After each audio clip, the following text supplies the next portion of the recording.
Assalamualaikum warahmatullahi wabarakatuh. Salam sejahtera, salam hormat kepada para pekerja sekalian. Kita teruskan pembelajaran kita untuk bab yang ke-9, iaitu penyelesaian segitiga.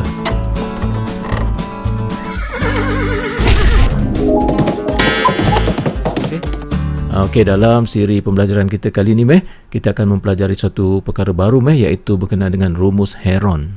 Pernah dengar tak ni? Tak pernah dengar apa cikgu. Macam menarik je cikgu ni. Memang menarik, Ambil tengok, Okey, kita mulakan pembelajaran kita, di sini untuk kita menerbitkan suatu rumus tentang luas segitiga ni, Kita mulakan di sini dengan mengambil sebuah segitiga dan kita labelkan A, B dan C seperti biasa, Begitu juga dengan sisi segitiga ini. Okey. Kemudian kita bahagi kepada dua bahagian supaya terbentuknya dua buah segitiga bersudut tegak. Dan di sini kita labelkan ketinggian segitiga itu sebagai H. Okey. Okey, seterusnya di sini kita dapat tulis sin A sama dengan H per B, sin A setentang per hypotenuse, jadi H per B. Okey. Maka daripada sini kita boleh tulis H sama dengan B darab sin A. Okey. Seterusnya luas segitiga yang biasa kita gunakan, iaitu setengah kali tapak kali tinggi. Tahu kan ni? Tahu cikgu, tahu. Okey, bagus. Kemudian di sini segitiga ini tapaknya adalah C, ketinggiannya adalah H, Oleh itu kita boleh tulis sebagai 1/2 darab C darab H. Okey. Dan di sini H ini ialah B sin A, kan? Maka kita boleh tulis di sini macam tu, 1/2 darab C darab B sin A, Okey. Maka daripada sini dapatlah kita tulis satu rumus segitiga, iaitu 1/2 darab B darab C darab sin sudut A. Okey, sekarang kita tengok pola dia dan kita rujuk pada gambar raja segitiga ni. 1/2 B darab C darab dengan sin sudut A, nampak? Maknanya kita boleh juga tulis macam ni, luas segitiga ni sama dengan 1/2 darab A darab C darab sin sudut B. Nampak tak? Dan satu lagi boleh juga kita tulis macam ni, 1/2 darab A darab B darab sin sudut C. Betul? Betul cikgu. Okey. Cikgu, tapi kena hafal ke cikgu tiga rumus ni? Okey. Cikgu tahu apa yang Amir risaukan tu ialah nampak macam banyak ni, kan, nampaknya banyak di sini rumusnya. Tak perlu kita hafal, kita lihat dia punya pola je. Jadi sekarang ni supaya mudah Amir nak belajar dan nak gunakan rumus ini, cikgu buat rumusan seperti ni, kita tak payah hafal A, B, C semua ni, Okey, sebab apa? Dalam soalan nanti dia tak tulis A, B, C, dia tulis P, Q, R. Macam mana kita nak jawab? Betul tak? Betul cikgu. Okey, kita buat macam ni, Okey, kita ambil segitiga ni, sebarang segitiga. Okey, kita tengok dua sisi ni, iaitu A dan B. Kemudian kita tengok sudut yang tercangkum antara dua sisi ni, katakan di sini kita tulis sebagai theta, Jadi sudut theta ini merupakan sudut yang tercangkum antara sisi A dan sisi B. Dan sudut theta ini kita panggil sebagai sudut kandung. Boleh tak? Jadi maksudnya sudut kandung ialah sudut yang tercangkum antara dua sisi. Boleh? Okey. Okey, untuk mencari luas segitiga ni, kita gunakan ini rumus dia. 1/2 darab A darab B darab sin sudut kandung dia. Nampak tak? Macam tu lagi senang cikgu, Jadi kan lepas ni Amir guna formula ni je lah, ini cuma cikgu nak tunjukkan macam mana rumus ini dapat diterbitkan, itu saja. Jadi yang penting sekarang ni Amir tengok pola dia. Jadi ini lebih mudah daripada Amir hafal A, B, C macam ni tadi. Nampak tak? Okey cikgu. Jadi lepas ni saya nak gunakan yang ni je lah. Okey, bagus. Dah boleh. Okey, untuk slide yang seterusnya kita lihat contoh soalan yang berkaitan dengan luas segitiga ni. Soalannya ialah cari luas segitiga berikut.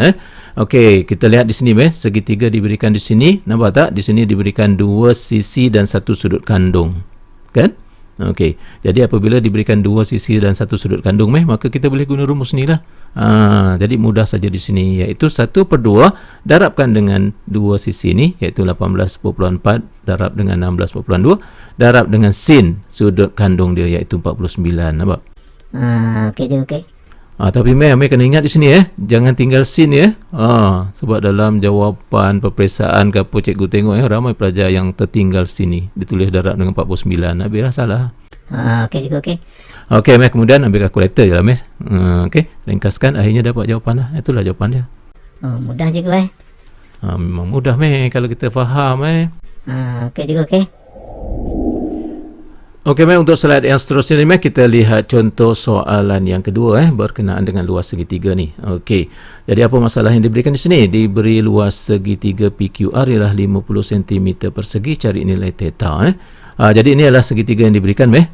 Nampaknya di sini diberikan dua sisi. Okey, dan kemudian kita diminta untuk cari nilai sudut kandung dia, kan? Nampak tak? Okey, jadi gunakan maklumat ini, meh. Luas 50, maka kita tulis macam ni lah. 1/2 darab dengan dua sisi ni 14.2 darab 8.6, kemudian darab dengan sin sudut theta.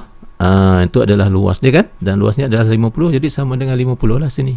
Dan seterusnya, mari kita jalankanlah operasi algebra di sini, gunakan kalkulator. Dapatlah kita tulis sin theta sama dengan 0.81887 di sini, Kemudian nilai theta ni diperolehi menggunakan kalkulator, Macam mana cara dia? Tekan shift, tekan sin, tekan 0.81887, akhirnya dapatlah nilai theta iaitu 54.97 darjah. Macam ni, boleh, meh?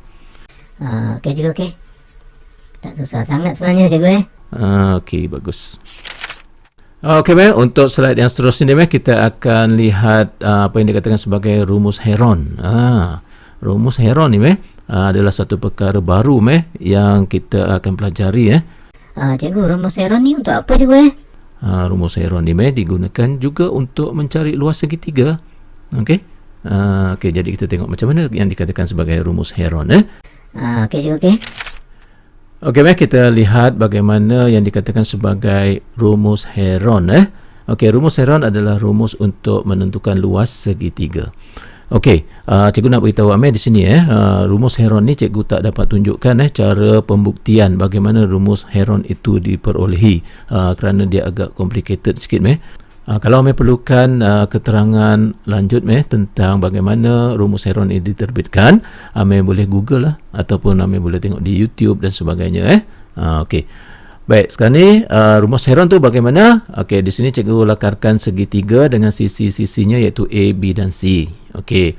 Untuk menggunakan rumus Heron, meh, ada dua langkah. Langkah yang pertama, meh, kita perlukan apa yang dipanggil sebagai semi-perimeter. Okey, dan disimbolkan sebagai S kecil, semi-perimeter. Apa yang dikatakan sebagai semi-perimeter iaitu ni dia. Hasil tambah sisi-sisi segitiga ini, A tambah B tambah C, kemudian bahagi 2. Itu langkah pertama dia. Okey, inilah yang dikatakan sebagai semi-perimeter.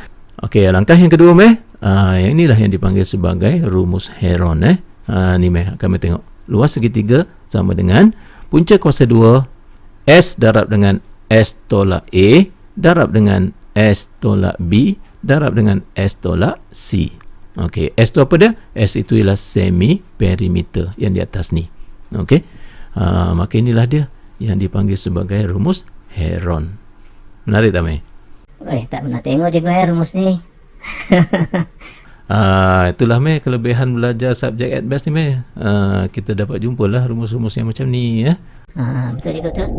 Okey, meh, kita lihat satu contoh di sini, meh, bagaimana rumus Heron digunakan, Okey, soalannya ialah cari luas segitiga berikut menggunakan rumus Heron, Okey, untuk menggunakan rumus Heron kita perlukan nilai panjang setiap sisi segitiga ni, Okey, macam mana tadi, meh, langkah pertama kita kena cari apa? Semi-perimeter.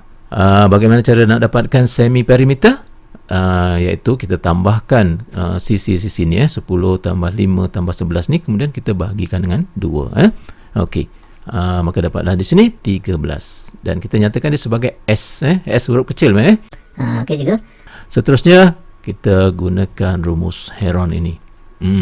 Okey, kemudian masukkanlah nilai-nilai yang berkenaan, masukkan S13, nilai A, nilai B dan nilai C ke dalam rumus tu. Tak susah sangat cikgu sebenarnya, kan? Tak susah sangat, meh. Cuma kita tak pernah jumpa lagi rumus ni, ini first time, kan? Betul cikgu. Okey, kemudian kita ringkaskan, meh. Akhirnya dapatlah jawapan akhir kita. Itulah dia luas segitiga ABC. Boleh, meh? Okey cikgu, okey. Cikgu, kita kena hafal ke cikgu rumus ni? Kalau hafal tu lagi baik lah meh. Jadi tak payahlah kita tercari-cari rumus tu kalau kita tak hafal. Betul juga ya. Okey meh, maka dengan itu sampai di sini saja dulu meh pelajaran kita untuk siri kali ini, dan kita jumpa lagi dalam siri yang seterusnya dalam video yang akan datang. Okey juga okey.